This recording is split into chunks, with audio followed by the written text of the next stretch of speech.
Hey everybody, it is the Yachtmaster, Blockland's senior shoegaze correspondent here with a little hot licks video for the week. Lamangelo called in sick because he went to the beach and got sand in his Virginia. So I'm taking over duties for today, and I thought I would go over some basics of shoegaze and how to make that. So here we go. From Sears, but I'm sure you can get yours from the Blockland store section when Doris gets that ramped up and ready to go.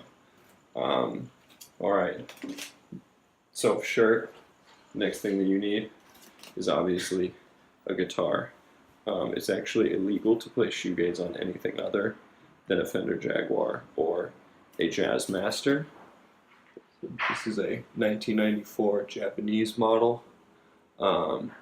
So yeah, it's illegal to play on anything other than those, and if you do it, I will call the cops on you, and they will arrest you and murder your family. But feel free to use whatever you want, I guess. The tuning is very important in shoegaze. Obviously, you play a lot of open strings and stuff, so you want it to really resonate and sound very full. You can use a variety of tunings, but I like to tune mine to just very soft open vowel sounds for the most part, so ahs and ohs and ooh. So you just turn from ah to ooh up there. No words, just non-distinct, just abstract vowel sounds across the board is where you want to go. So then we're going to follow the signal chain here. Out from the guitar goes into your pedal board. It's important to have a lot of crappy, cheap fuzz pedals and stuff just over to the side of your board to add visual interest to the room while you're recording. But actually on the board, here we go. This is my pedal that makes it sound like a 12-string guitar, so doubling up the octaves on the lower strings and the top two. It doubles up as well. Really nice, makes you sound like the Birds. Then you're going to want to go into your first shoe. This is what gives you really the shoegazy tone that you're after. I would recommend a leather shoe for the analog warmth that it has.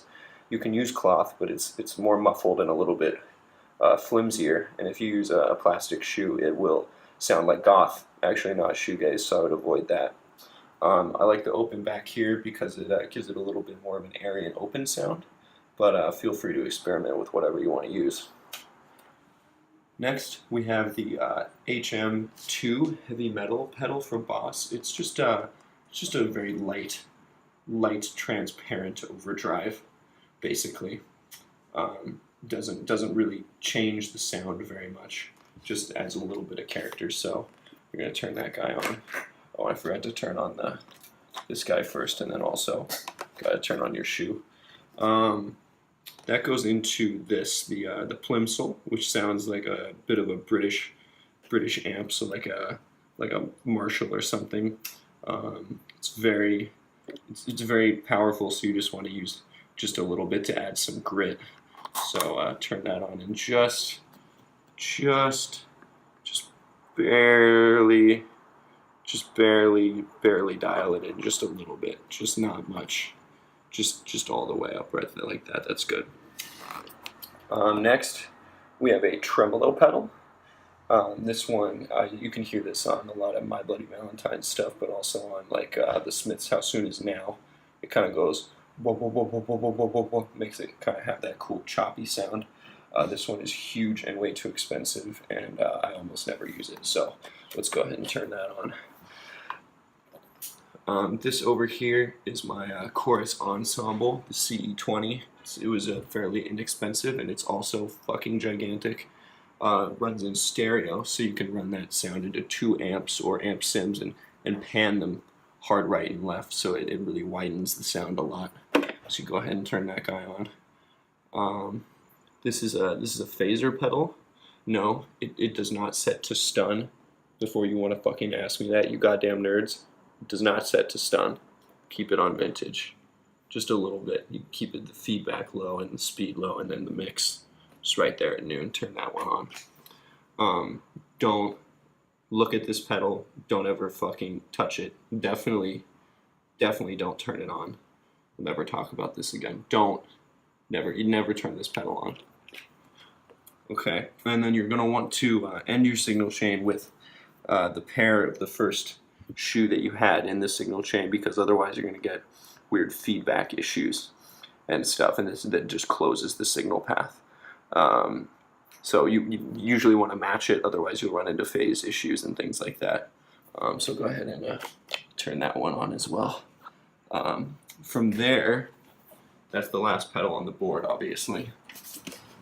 From there we go up here to the audio interface, but before that we have a Alesis Miniverb 16-bit effects processor. This is from the late 80s, and it has 99 settings, and you have to use buttons like it's a fucking calculator. And it has no adjustable settings really, so I don't know why anyone would buy this, but I did. Then you go into your audio interface. That's how the sound actually gets into the computer, through a FireWire over here. Okay, so that's basically your setup right there. And I have mocked up a track earlier, so you don't have to listen to my horrific playing as we do this. So oh, shit, fuck. How do I close this? God damn it. How do I close this? Oh no. Oops. Alright, sorry guys, hold on, I'll edit this out. It's fine. Okay. So here's a guitar track that I laid down earlier with just a few of those effects. Just a few of them. You don't want too many, otherwise you'll end up sounding muddy. But here's what it all sounds like.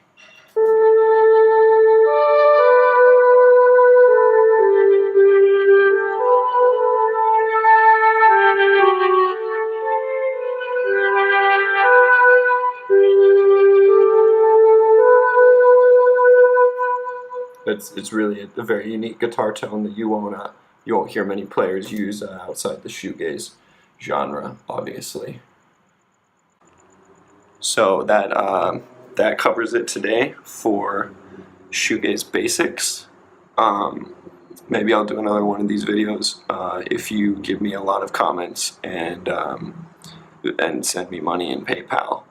Then I'll do another one where we learn even more about shoegaze. But throwing it back to Lamangelo now, so it's his turn to do a video about guitar stuff. Yep, that's been Hot Licks.